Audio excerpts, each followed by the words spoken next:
Hi friends, నా videos కానీ మీకు నచ్చినట్టయితే please like and subscribe my channel. ఈరోజు నిండు నూరేలో సావాసం సీరియల్లోని అమరేంద్ర లాన్లో నుంచొని అలా చూస్తూ ఉంటాడు. అప్పుడు బాగి వచ్చి అంటుంది, ఏంటి రాత్రి 10 అయినా సరే మీరు ఇంకా పడుకోలేదు అని చెప్పి.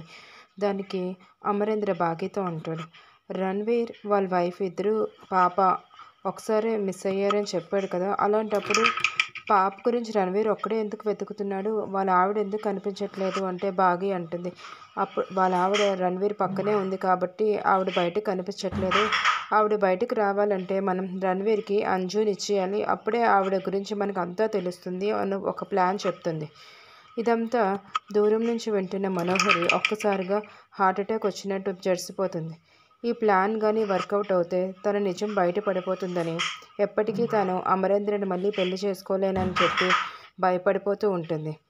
బాగి చెప్పిన ప్లాన్ అమరేంద్రకు కూడా నచ్చటంతో ఆ ప్లాన్ని అమలు చేద్దాం బాగి, అప్పుడు కానీ మనకి రణ్వీర్ వాళ్ళ వైఫ్ గురించి నిజాలు బయటకు రావు, అప్పుడే మనం అంజలిని కాపాడుకోగలం, తనకి ఏ హాని కలగకుండా ఉండడం కోసం అని చెప్పి అమరేంద్ర కూడా బాగి ప్లాన్ని ఒప్పుకుంటాడు.